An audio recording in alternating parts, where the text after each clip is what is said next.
Welcome everyone to today's Courageous Conversation, hosted by the Globally Responsible Leadership Initiative. Before I hand you over to our facilitators who will introduce the conversation starters, just a few words about the GRLI for those of you who are not familiar with our work or perhaps need to be reminded. So the Globally Responsible Leadership Initiative, now coming up to, I think next year, it's 20 years that this collaborative inquiry into global responsibility has been going. We hold the question, what is global responsibility and how might we develop it?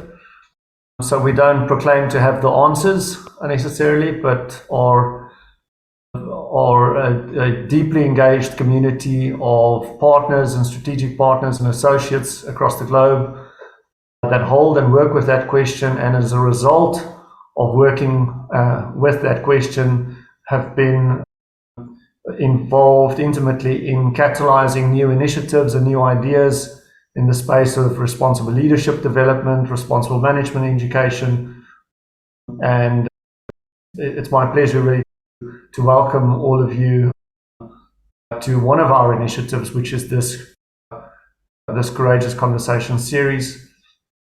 Also use this opportunity to remind those of you who are partners or associates of the GRLI that on the 30th of November this year, we will have our AGM. So we are legally required to have an annual general meeting. Of course, we have fondly renamed it to All Gathering Momentum. So it's an opportunity on the 30th of November for our partners and associates to hold up a mirror to our work and to the landscape, and to look at the year that lies ahead and to provide input into our strategic direction and the way in which we travel as a collaborative inquiry. That was just a short advertisement from my side as well. So once again, welcome, enjoy, I hope you enjoy and value today's Courageous Conversations. And with that, over to Lana and Chris. Thanks, John. So I'm going to hold the first part of the session, and Lana's going to hold the second part, as is the usual format. Really excited for this conversation today. Thank you all for coming. Great to see so many people, some who I recognize, some who I don't, so that's great. The topic that we've chosen for our final Courageous Conversation of the current series is degrowth. And we picked this because, like the other topics so far, we felt that it starts to push the boundaries for us a little bit in our thinking and in how we might do our work. So we've brought in several speakers. We've currently got 2 of the 3 conversation starters with us. The third, Shrishti, is in India and I think maybe having problems with her connection, so she may join us along the way. But we have with us, and I'll highlight the conversation starters for you. We have Pierre and we have Sahana, if I can find her now to highlight. Yeah, okay, gotcha. Great. So thank you both for joining us. I'll let you introduce yourselves in a second. I just want to say a few words about this. I think those of you who were on the last call will remember that the topic there was about sustainability and whether sustainability had become a meaningless topic, whether it had become devalued in its use. And I think the consensus that I felt we ended with was that whatever we felt about that, the current narrative that we've been using is now outmoded. There was this sense that we needed a new narrative, that the old narrative of kind of continuous growth, of consumption, of materialism in our lives wasn't working anymore for us as individuals. It's not working for the environment or for society, and arguably it's not working for human happiness. And so we felt that this topic of degrowth could naturally follow on from that. So what might a different narrative be? If the current narrative feels like it's becoming redundant, what might a new narrative be? And so we brought in people to start the conversation who we thought would have something interesting to say about that. And we particularly wanted voices from the Global South, or who have experience of the Global South, because we feel that as a predominantly northern organization in its history and its tradition, the GRLI could usefully benefit from some voices that have not perhaps been heard so much in the past. So with that, I'll let Pierre and Sahana introduce yourselves. Sahana, do you want to go first? And then maybe I can just give you a prompt to start the conversation. Okay, sure. Thanks, Chris. Thanks, Lana, for this invitation to have me here. I'm really happy to be a part of this evolving, emergent conversation. Right now, I'm speaking from Mumbai. It's pretty sultry and hot, given that it's October and almost November, and it shouldn't be. And I'm starting with that because the markers of climate change have been increasingly making themselves felt very strongly over the past at least the 5 years that I can literally record it in the embodied feelings. And I come from a corporate background of almost 20 plus years in multinationals, doing typical corporate things. I was in the organization design, development, learning and development part of the organization. I'm a facilitator, coach, instructional designer, and learning strategist by profession and training, quote unquote. And as a part of MNCs, large ones like Tata and others, I've traveled the world, been to many countries, and increasingly, and after doing that for almost 20 years, in 2016, I left the corporate world to pursue some of these questions that you all are also pursuing here. What does, and this word degrowth wasn't as popular then. Authors like Jason Hickel and others made it much more in the common conversation, Naomi Klein and others. But having said that, this was always a part of an underlying thread right from the time Rachel Carson wrote her book, right from the time environmental movements, ecological movements came up. And there was this constant feeling, at least for the last 2 decades, that the way we are progressing, consumerism, materialism, focusing on a very narrow matrix of GDP wasn't really getting us much. And it had its role. It played its role in the post-World War II world when the world literally had to be built up, and world building was a different phenomenon, but it wasn't adding up now. So, given all of that, in 2016, I left the corporate world to pursue these different threads. And I'm a part of the regenerative movement, regenerative businesses. And some of you all might know the work of people like Daniel Wall and Otto Scharmer, Chris. So, being a part of that movement and being a part of the global, going through the SDGs and what started out as MDGs, then evolved into SDGs and now into IDGs. And all of that, I think, are adding up and telling us, sending us signals that, like you said, Chris, the current narrative has run its useful course. It is near its expiration date, if already not past its date. Thank you. And how do we approach the next world? And thank you. That's a bit. Thank you. Pierre, would you like to introduce yourself? Yes.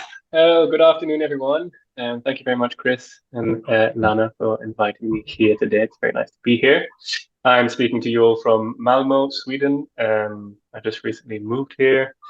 And a bit about myself. I am a filmmaker. I made a film about degrowth, which I called Fairy Tales of Growth. If you haven't seen it already, please do. It'll give you a nice introduction, simple introduction to what degrowth is, and with some of the main proponents of degrowth today. So I was fortunate enough to study a master's in degrowth in Barcelona with the majority of those, let's say, figureheads of the degrowth movement, and have since then become part of that research and degrowth academic collective, have gone on to work and coordinate the master's itself. And I'm currently doing a PhD looking at degrowth and sustainability from a gender perspective, and looking in particular at the role of masculinity and men in that whole climate crisis. So yeah, degrowth is a subject that I'm quite passionate about. I came to it at a moment in my life that I felt like we really needed to look at systemic causes of the issues going on in the world, and I felt that degrowth really managed to pinpoint that. It was one of the only things that I felt really addressed those issues on a deep level. Right. So yeah, I think it's quite radical and transformative. Thank you. Leave it Thank at you. that. I'm going to remove my spotlight in a moment and just leave you to have a conversation. And just by way of opening that conversation, we had last week, in preparation for this call, we had what I found a really interesting discussion, quite mind-opening discussion about degrowth. And some of the things that came up in there were the kind of the fear that degrowth might mean going back in time somehow, might mean going back to the Stone Age. And I think, Sahana, you reframed that as, oh, it'll be about choices about what grows, what we want to grow and what we don't want to grow, rather than thinking of it as a kind of somehow a backward process. So that might be an interesting place to start. And the other bit of the conversation that I thought was really revealing was about whether degrowth feels different or will have different paths, whether you're in the global north or in the global south, and how, in a sense, some people are starting to call this the just transition. So how we might make a just transition from one narrative to another.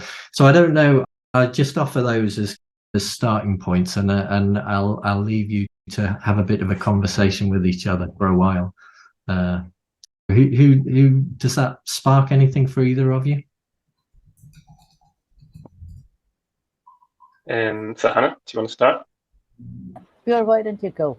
And then I'll pick up from there. Yeah. I think just before diving into those questions, Chris, maybe because I'm not sure how familiar everyone is with degrowth.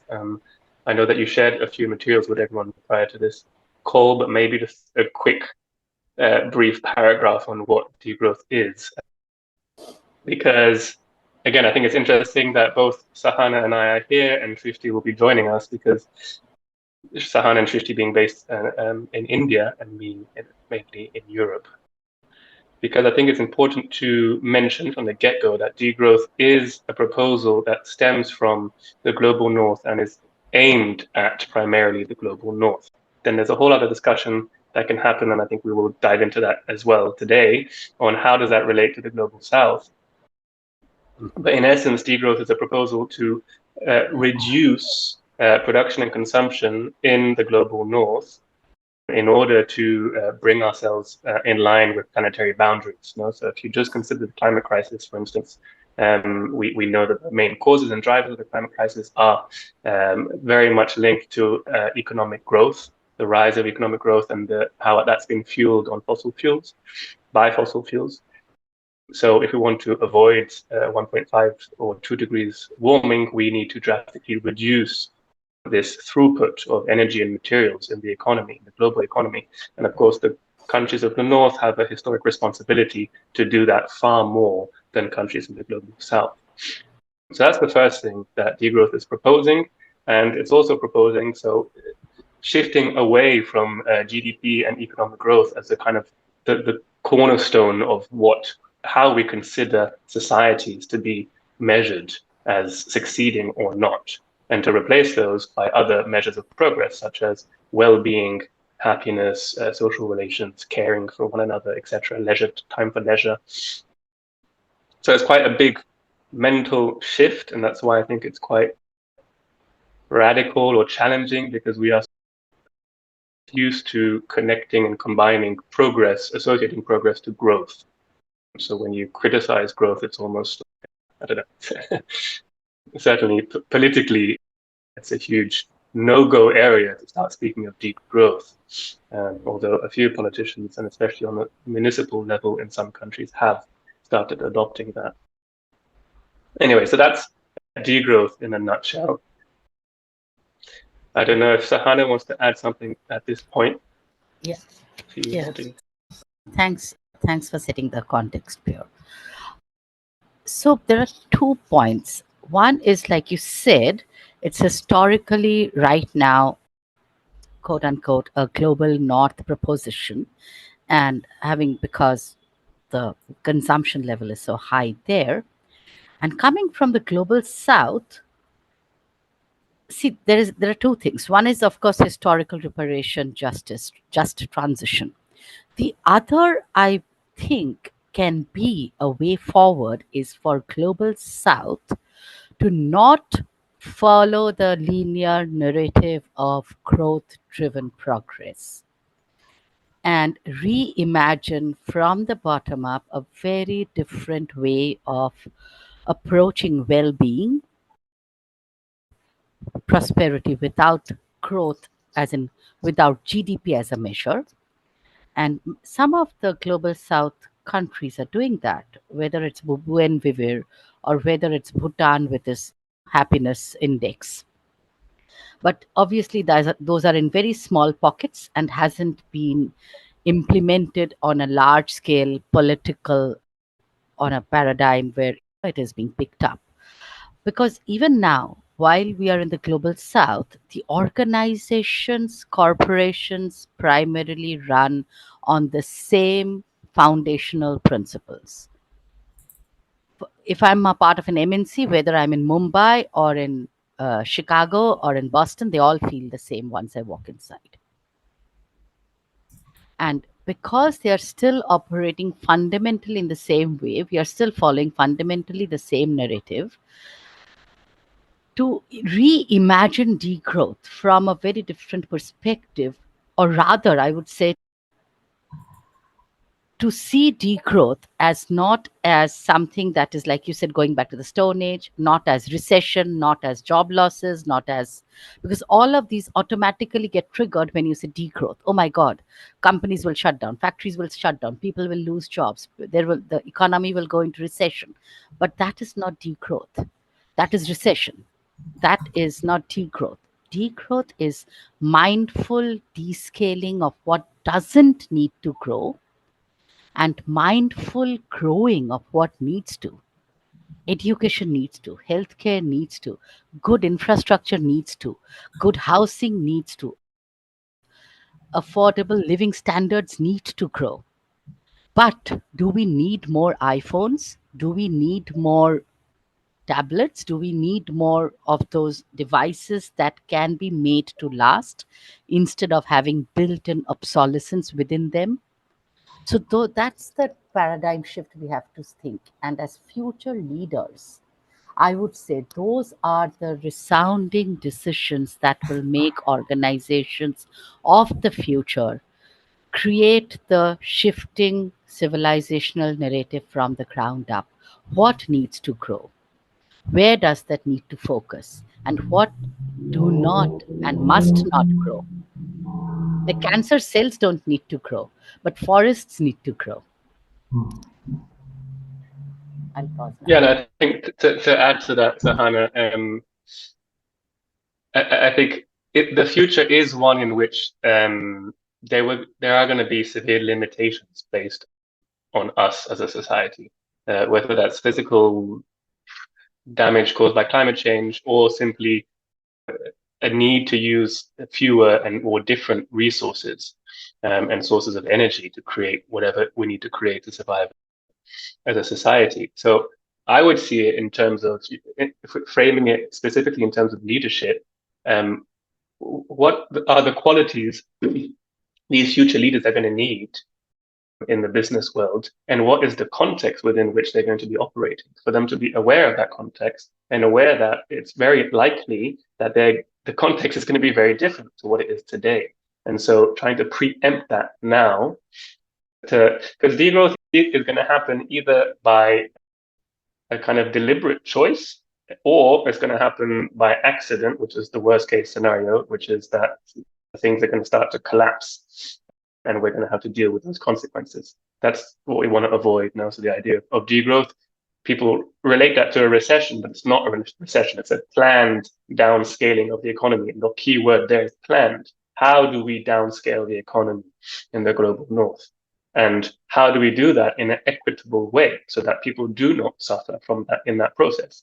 Whereas a recession is a downscaling of the economy in a completely unplanned way, and those who suffer the most are those who are at the bottom of the ladder. So equity is a key part of degrowth.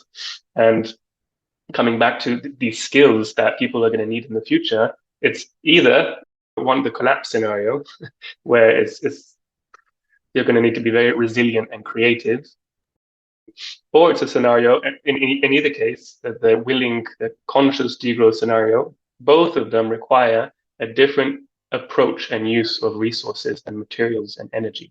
So I think for me, that would be perhaps the most interesting way to frame it for ourselves is, okay, how do we, within this new context, how do we take on that challenge? How do we think differently about this, about business, about creating different kinds of businesses? There are lots of different kinds of ways to start up a business. I'm curious to know in your schools, what are the main approaches to business that are being taught? What are the main motivations for students going into these business degrees to learn about business? Where are they coming from? What hopes and aspirations do they have for themselves and for their community that they come from? That would be very interesting to know. Like I was thinking, are there surveys, for instance, that ask students, what are your motivations to go and study X, Y, or Z? And to understand what those motivations are. Because without understanding, if they come back and say, we just want to make money and profit, then you know that you have a whole different ball game, and you're going to have to take a different approach to your student body. But if you already know that within your student body, you have a diversity of interests and motivations, there's something interesting to work with there already, right? Sorry, I got a bit off my point there. But yeah, I think go for it, Chris. Yeah, no, I can jump back in here. I think so. It feels like we're queuing up topics that people might want to talk about in the breakout rooms. So we'll be moving to breakout rooms in about another 5 or 10 minutes. So there might be things around how might we manage a kind of a just shift in the global economy? How might we manage a downscaling? What might that look like? There might also be issues about how do we start considering this in our educational establishments, as you were saying. So what would we teach, and how would we teach that, and how would we start from where the students are with that, so that this becomes part of what we're doing. So those might be things that go into the breakout rooms. I just wanted to pick up, Pierre, on something that you mentioned about leadership, because I think a lot of people on the call will be really interested in leadership, because that's what we do in our business schools. So thinking about, I think you asked the question about what kind of qualities leaders will need, what kind of attributes, what kind of different ways of thinking. So I wonder if you might just offer some thoughts on that again, so that people could take that into the breakout rooms. So thoughts on a shift in leadership.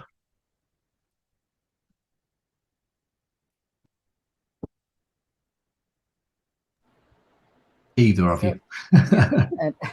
I'll jump in and then hand over to Pure. So I think as leaders, like I started out by saying, the decision making will not be about, or will not only be about the profit aspect, but about what needs to grow. And that presumes a few certain qualities, which is qualities like being able to see the whole system rather than pieces, qualities like being able to make sense of different seemingly disparate patterns and connect the dots. Because right now, what happens is because of a very reductionist, linear way of thinking, everything is done piecemeal.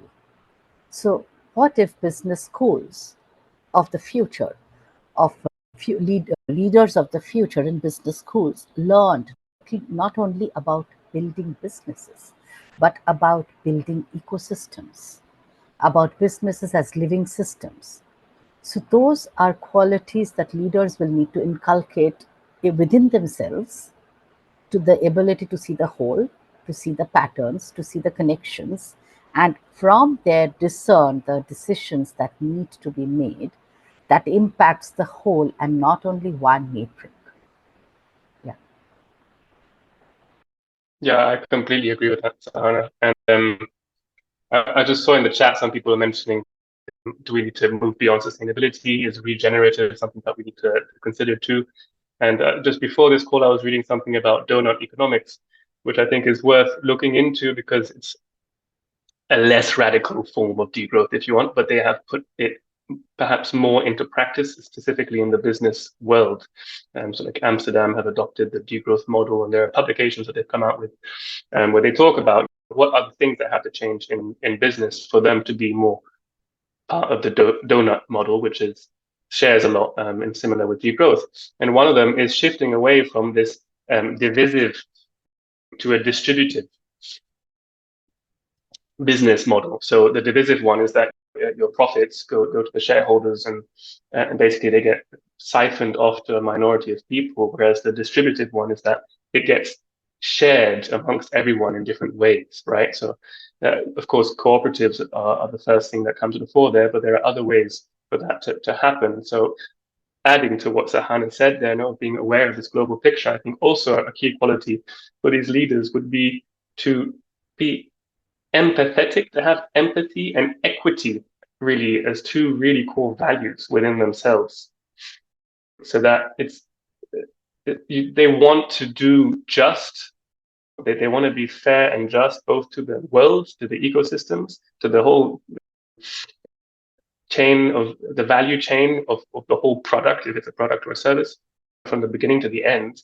Whose lives and communities are you impacting? Where are your resources being extracted to from? And also in the lives of the people that you're working with, or the people who are working for you in your office or whatever, right? How can you be good to those people? Someone mentioned being a steward, right? I think that's a nice term. It's seeing yourself not just as a leader. I think perhaps the word leadership is quite loaded in itself. And brings up this imaginary of this pioneer who's fighting his way through the bush to save the world, or to find something, its goal at the end of the tunnel, whatever. And I think perhaps we need a bit more humility as well in our roles as leaders, to remember that it's not just about us, the individual, that we're kind of part of this ecosystem and carrying it and have a responsibility too.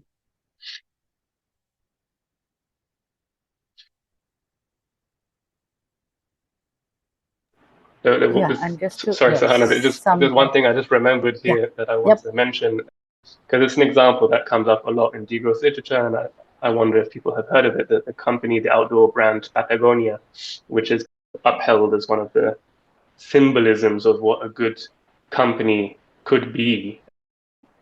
And so they're this outdoor brand that have sell very high quality clothes and gear, and have almost lifetime warranties on their stuff, and they repair your clothes for free, etc. And a few years ago, the CEO of this company bought a whole page out in the New York Times advertising on Black Friday, and on it said, with a picture of his coat, "Don't buy this coat. Do not buy this jacket." And then wrote all these things beneath it of why you should not buy this jacket and how much it costs to actually make this jacket, all the energy and resources that go into extracting material, blah, blah, blah. So that's an example of a leader, I would say, who's putting his, what's the saying? Putting his money where his mouth is. He actually leads by example in a sense. And I think, yeah, that's for me would be a good example to emulate. Yeah. Thanks, Pierre. And I think that starts with, to pick up on your example and add to my point, that starts with leaders of the future being able to envision very different narratives for organizations. Today, the organizational narrative is all about making profit, growth, productivity, efficiency, and the next quarter's profit. But being able to reimagine that narrative from the ground up, of organizations as living systems, leaders as facilitators and stewards of the system, and as holistic systems sense making, makes leaders and organizations be in a very different place in the trajectory of how civilizations evolve.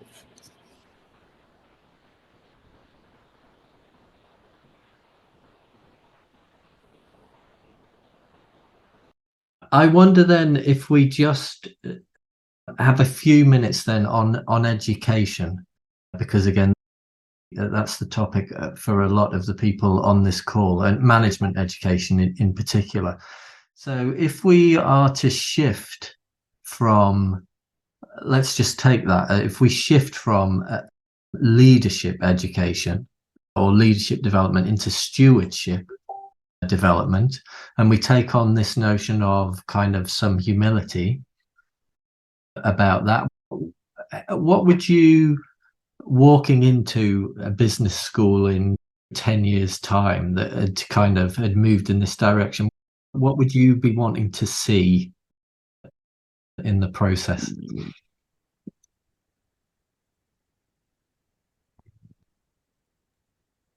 Perhaps I can start. I must be brutally honest here, is that business is not my forte at all.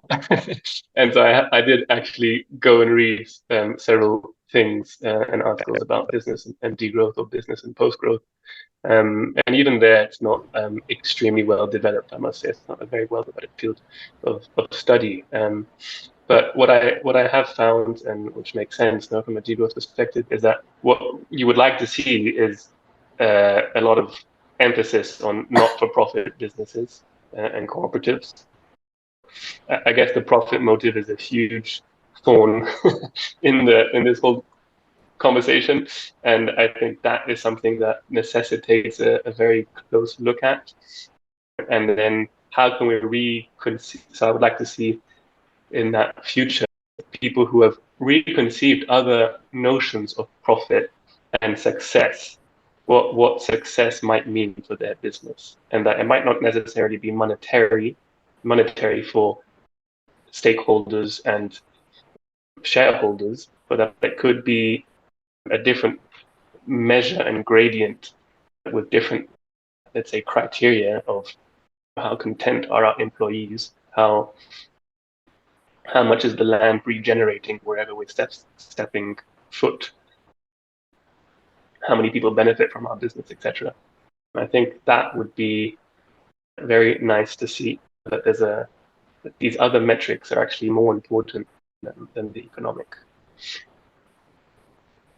And just to add what Pure is saying, I think increasingly, and I'll share a few articles on that in the chat later, increasingly I see, as let's say 5 years from now, leaders and stewards, quote unquote, stewardship, as people who have the capacity to hold very divergent worldviews, narratives, paradoxes, who have the capacity to hold questions and stay with the questions, who can literally, and I use the phrase, befriend uncertainty without striving immediately for a solution.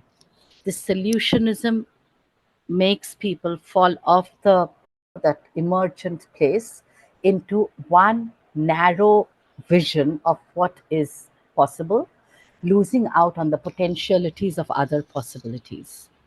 So I would say staying with the dialogue, staying with paradoxes, holding multiple worldviews and narratives, which is going to become extremely important, befriending uncertainty, and the ability to hear many voices and then sense make from that. So collective wisdom, enabling that collective wisdom, holding space for that. Increasingly, organizations will be doing that.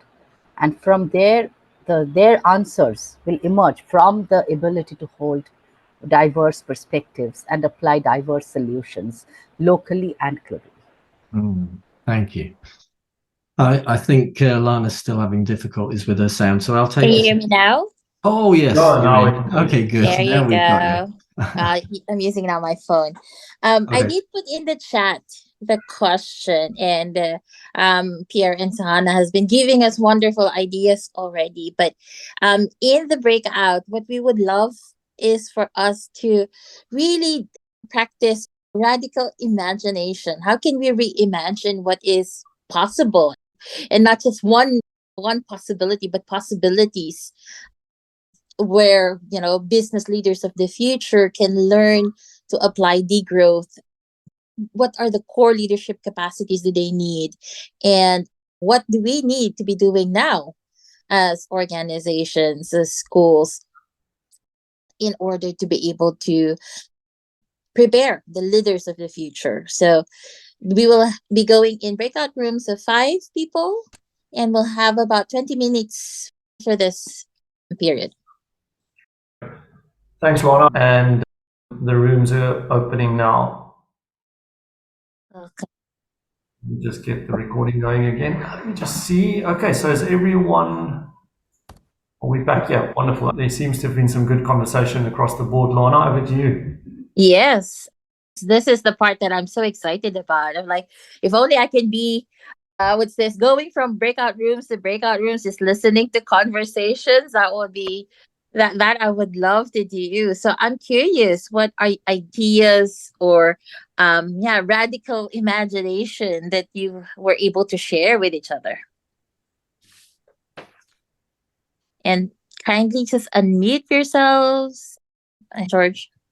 Yeah, I'd like to say a word. Where I started from was being an interculturalist, and when we talk about the narratives that we live by, we call these meta-narratives and intercultural things, and they're like growth and profit and things that sometimes the economic system, some of these stories are 300 years old. And what Lyotard, the French sociologist, said is that we have to start listening to the individual stories which get buried by this big narrative. And the big narrative keeps burying us. Why? Because we have people who want power and strength, and they play on the identity of people, setting us against each other. And then the fear takes over, and we stop being creative, and we start hiding and fighting and genocide and all that other sort of stuff that's going on. And to me, the important thing that we need to do is listen to each other's stories in such a way that we connect with each other and can contradict the big realities that, the wonderful thing, I mean, who was in, yes, I think it was Pierre, you were in Sweden. I understand you hardly ever use money there anymore, okay? There's a big story that's disappearing, paper money, okay? How do we go about making things like GDP disappear, okay? As long as we're slaves to GDP, and as long as populist leaders are making us afraid of every new step, then we're divided from each other. We separate ourselves from each other. We get into wars and conflicts, and it's endless there. And I was lucky to be with Oriane because she told me she's more optimistic than I am. She thinks nature will even it out. And the question is, how much are we involved in that? I'll shut up. Let's hear from somebody else. But this is the big thing for me, is we got to get rid of these big stories that we're learning from neuroscience. Is these are the most compelling things that run the world. And unless we can attack them somehow, we're in trouble.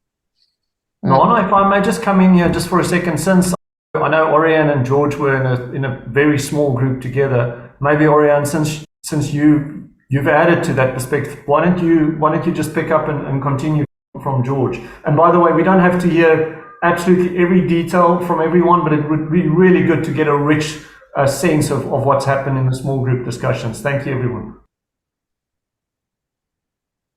Okay. Yes, I agree with George about what we are believing and which type of story we are identifying ourselves, and how the power we give to the stories to our reality. So I really agree about this way. And so this is a way to look at it, but it's not enough. We need probably to learn how to change the story and how to create a new story about the relationship between human beings, between them, and between human beings and nature. And probably it could help to find new solution to thrive on this planet, to create life and abundance, and to welcome also the death, because at some point we need to let go what is not working anymore, or maybe just close a chapter and or be ready for a new chapter in about this relationship we have with the planet, with nature. Thank you, Oriane. Especially the welcoming of death. One in our group that was also mentioned of like how can we see it as part of the eco cycle. Anyone else? And if you also prefer not to voice out your harvest of within your small group, you can also feel free to also use the chat. I think Jennifer's already got her hand up. Jen, please go ahead. Yeah, I just wanted to follow up on what Oriane, is that your name, or is that the name of the club? That's your name, Oriane. Okay. What you were saying about the need for one story, because in our group we talked about many different things, and there's some brilliant minds in our group, but we were talking about different narratives, and everybody in our group had different examples of different stories and narratives that they were using already. And so one of the things that you said, Oriane, was about a new story, and I would invite the widening of that into many new stories. Many, like, we all are narrative creators. If we want to live in a democratic, if we believe in democracy, which we've probably never actually seen it happen, but we have the idea of what it is. And so to all be narrative creators and story creators and flood our spheres with new stories and new meaning and new ideas. Like one person in our group, Kathleen, was talking about manifest destiny. I'm American, I'm North American, I live in Spain right now. I hadn't thought of manifest destiny in forever, but then when she said it, my brain just started, like you just said, the man that was speaking before, my neurocircuitry just lit up, and I realized how much I had that idea in my mind as a narrative, manifest destiny, and how it's a part of me. So I was offering Kathleen the idea, write a story about that. Rewrite that, write about manifest destiny and what it is and what it could be now. So what I would like to do, and I'm not pretending to represent our group, but I got excited when I heard you say a story and it sounded singular, and I said, no, it's plural, it's plurality, and it's flooding, it's pools of new stories that we can all participate in. All of us, every single one of us right now can just start generating, and that will make a change. That will definitely make a change. Thank you, Jennifer. Yeah, if I can add to that, Jennifer, I think it's very important what you say, that we all contribute, because what I'm seeing and what I've seen for the last few years, and I'm sure you've seen it too, is we keep putting people, individuals on pedestals. There's nothing wrong with great ideas and people leading by example. It's wonderful, but we need all of us. We all have unique gifts and things we can contribute. But if we don't, and if we keep following these big leaders, and these people that say, no, it can't be done because there's shareholder value that is the overriding paradigm, then nothing will happen. So each of us needs to make another choice, because we all have a choice. And the choice we can all make is to tell different stories, because I think what we're really lacking is imagination. And imagination is not what we know. Imagination is something that we don't know, but somewhere where we need to go. And all great inventions and all great new things come and start with imagination. And we all play a role in that. And involve your kids, I would say, if you have them. One more before we ask Pierre and Sahana for their last words. Love to invite more. I was reflecting on our group, and the last thing that was discussed was, excuse me, was Kathleen talking about basically American history and the abundance and destiny, etc., etc. And I think it goes back much further than that, because I think our DNA is tribal. We're basically stone. As human beings, we're still in the Stone Age. And that's why our default is still to look for heroic leaders, even though we know it doesn't work anymore. So I think there's a huge message to be got across, even at school level, to try and help people from an early stage to understand that what is subconscious in us is not necessarily right for the future. Because when our DNA was developed, and it hasn't changed much in the last several 100,000 years, when that DNA was developed, the world was abundant. There were no restrictions. It was a totally different thing. And it was a matter of survival. So we needed strong people to defend us. The world has changed, and we need to get that message across really strongly. John, write that story. I have. Yes. Thank you. And I'll be passing it on to Pierre. Any last words as we sum up today's courageous conversation? Gosh, wow. It's interesting that one theme that came up in everyone's group, it seems, is storytelling and narratives.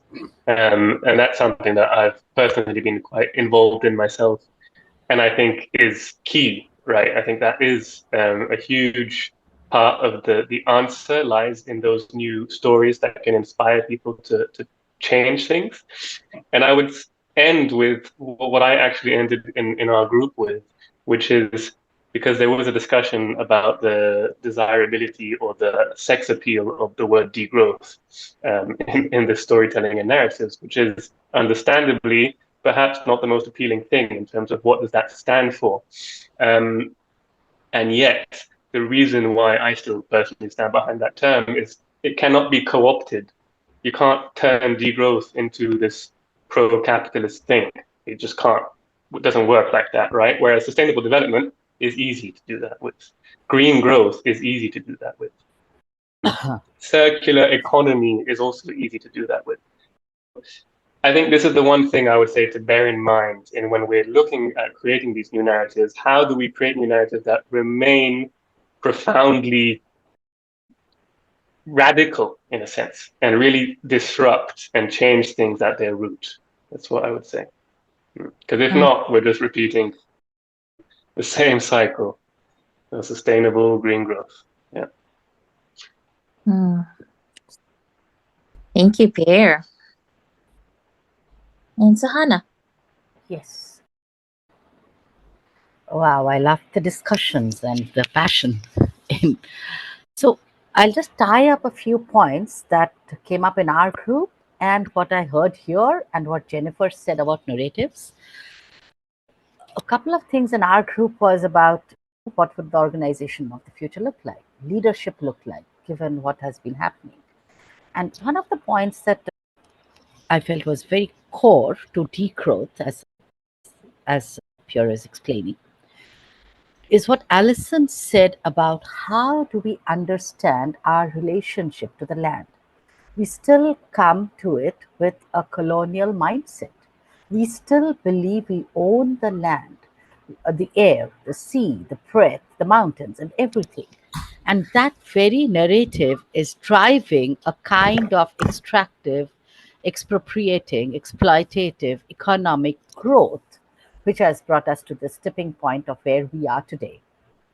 And when we look at that narrative, what are the many alternative narratives in absolute plural are waiting in the margins that have been sidelined, unheard, unseen, unacknowledged, and often actually delegitimized to make this one narrative the mainstream dominant narrative that drives everything from education to healthcare to businesses to policies to strategies to governance to everything. So when we displace, or rather, we don't actively displace this narrative because it has already lost its meaning. But when the multiple narratives that are already emerging come together, weave together, mesh together, what we are going to get are very different narratives for leaders, for businesses, for organizations, for policymakers to actually live by. And that will be very different from the current colonized mindset we collectively have of we own this land, we own the earth to do with as we please. But that's not how it is. And one of the phrases that we used in our group was moving beyond anthropocentric, human designed thinking to a biophilic, biocentric, life affirming design thinking for everything from leadership to organizations to policies to strategies. Degrowth will automatically happen. Like Pierre said, it can't be co opted because it's not a term capitalists will like. So it can't be easily co opted. You can't greenwash degrowth. But when you listen to the pluriversal narratives, degrowth will automatically be an outcome. Thank you. So many points to ponder on. And Chris, any thoughts that you would love to add? Oh, thank you. I in preparing for this, I was looking for a poem because that's what I do. And I didn't quite find a poem, but I did find something else that I thought was relevant here. And it's from the ancient Chinese philosopher Mengzi, who in the West we know as Mencius, if we know him at all. And he lived about 200 or 300 years before Christ, with 2,500 years ago. And he was called in by the king or the emperor of the time because things weren't going well. There was war and there was famine and so on. And he turned to the king and he berated the king, saying, "Your dogs and swine eat the food of men, and you do not know to store up the abundance. There are people dying from famine on the roads, and you do not know to issue your stores for their relief. Men die. When men die, you say, it is not owing to me, it's owing to the year. In what does this differ from stabbing a man and killing him, and then saying, it was not I, it was the weapon?" So it feels like the kind of some of the challenges we're dealing with now have been around or return cyclically in human society. And so his advice to the emperor, which is the bit that I think talks to what we've been talking about today, is this. He says, "If the seasons of husbandry be not interfered with, the grain will be more than can be eaten. If close nets are not allowed to enter the pools and ponds, the fish and turtles will be more than can be consumed. If the axes and bills enter the hill forests only at the proper time, the wood will be more than can be used. Let mulberry trees be planted about the homesteads within their 5 acres, and persons of 50 years will be able to wear silk." So there's something in that for me about the abundance of nature and how if we can come into alignment with that and learn the patterns of the system, that we can have what we need without a kind of this extractive growth kind of mentality. Yeah, so something about keeping the nets out of the ponds and keeping the axes out of the forests for a while. Thank you. Thank you for that. And thank you for bringing in a narrative that is so crucial to what we've already been discussing of like, how can we bring in these voices? And it's fascinating since this is a voice from such a long time ago. And like what you said, Chris, it seems like this is a pattern that we need to listen to these voices as what was shared. And with that, thank you again for our courageous conversation starters, Pierre and Sahana, for joining us today. We would again be adding things in our mirror board so that all the resources, the chat, such a richness in the chat that I would also love to read up on, and all the resources that have been shared, we would be updating it there. And I'll pass it on to John. I certainly don't want to have the last word, but just thank you to Lana and Chris again for helping curate these series, to our conversation starters, and to everyone who joins us and contributes so generously with your own learning and insights, and who nudges us sometimes visibly, sometimes in a private chat around the format and the content of these topics. Of course, our partners and associates, the work of the GRLI is driven by you, so we really rely on your input in terms of what topics we tackle next, how we do that. The way I want to suggest that we close this is if everyone could maybe just type one word or one phrase into the chat as you exit the room so that you can leave your voice and your thought in the room, and so that I'm not the last person to speak. But from my side, thank you. So there's an interesting thing, Natalie, as you type that. We've been working in the GRLI for a number of years now on the basis of what's important now. So that's our dashboard, and that's externally available on our website, and it's really about figuring out what's essential and what action is, or what action or actions are the most prominent and relevant ones to be placing our energy on. And coming out of a conversation like this, I agree with you. It's very difficult to try and focus and hone in on what is absolutely essential.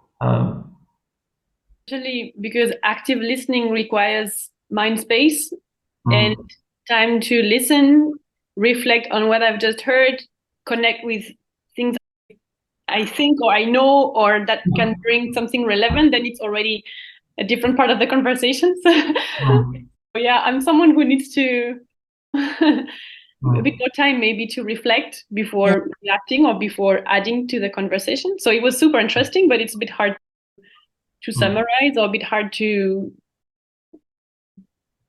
add onto what was said. Nathalie, we will put the recording also in the mirror board so that they service it, and also to see, because actually these topics is like an arc throughout the different conversations that we did for the entire year. So we've had on decolonization, and we had on sustainability. It's a deepening of the conversations.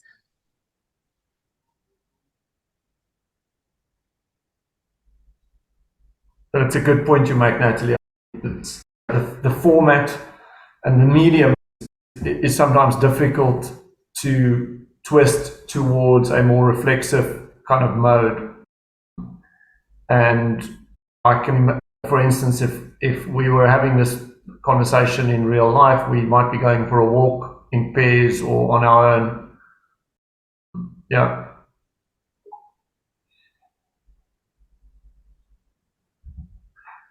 Equally, for those of you who haven't seen, if there are any kind of avenues of inquiry or topics that you feel may be fruitfully held within the context of this format, acknowledging, of course, the limitations of meeting online, please do let us know. We are starting to think about next year. We've already started receiving some feedback from our partners and associates regarding the positioning of the Courageous Conversation, which, of course, as you can tell, it's open to anyone who's interested in contributing. It's not something that's exclusive to the GRLI. And we'll be discussing at our AGM on the 30th of November, what do we do with this kind of work going forward as well. So any input will be very welcome. Some thoughts as well I have had about this kind of conversation, because it's about global responsibility, and to tackle global challenges, it's a lot about rebalancing or about balancing what's currently unbalanced, whether it is relationship between like human beings and the environment, or between the so-called global north, global south, or global majority, global minority, or it is a relationship between the economics that is above everything else, or it's about balance. And to have, let's say, conversations about this balance, I think the thought I've been having is like, how can we be even more inclusive in this space? Because we were the majority, like white people from this US, UK, Europe, etc. And I'm trying always to see who is missing or what voice is missing. So of course it's hard to have everyone on board for all the conversations, but that's I don't know, that's something I would love to keep reflecting on.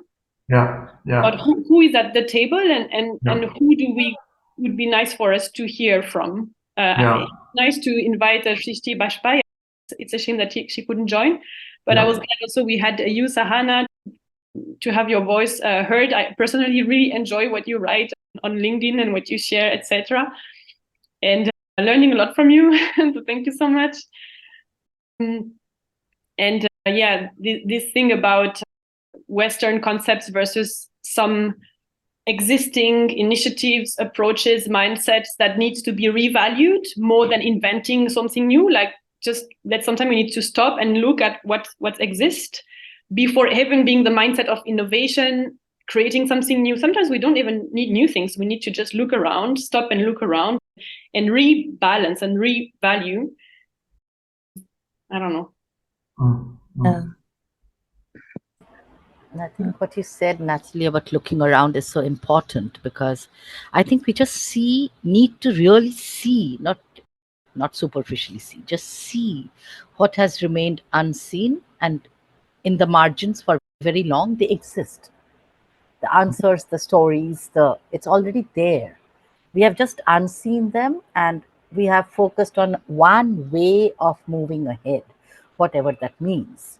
So it's this onward, upward progress, development, GDP, and that one linear matrix, rather than seeing all the entangled, enmeshed, and all the associated ecosystemic, ecological, and everything else. Basically, it's not, the planet we live in doesn't abide by one matrix.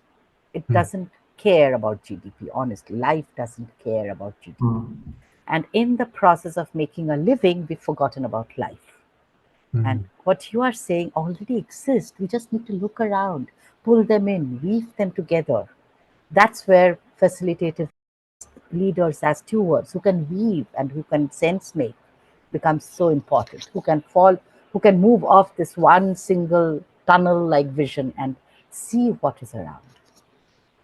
So I think that's so important. They exist. We just need to see them, hear them. Yeah.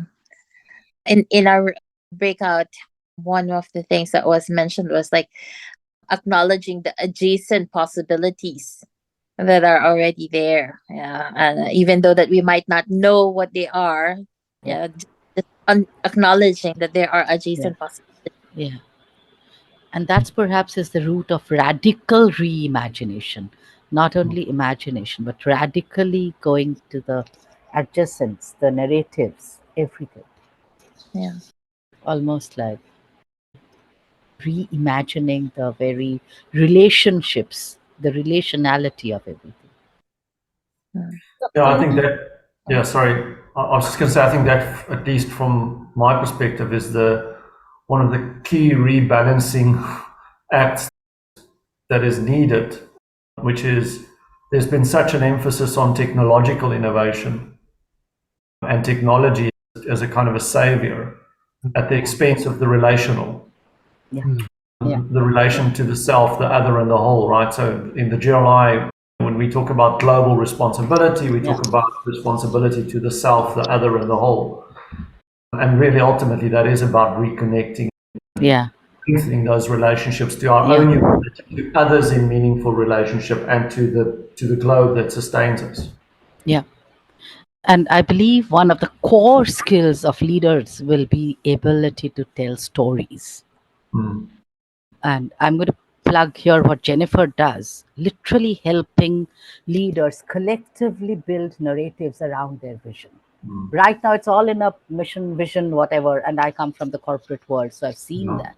And no one looks at it. No one even remembers it, top of their head. But how do you collectively come together to build the narratives, reimagined, visioning that and holding that vision? So leaders as vision holders who can pull you together in a narrative of a different future, futures in the plural. Yeah. Very good.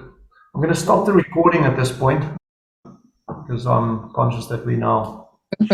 This is the after event.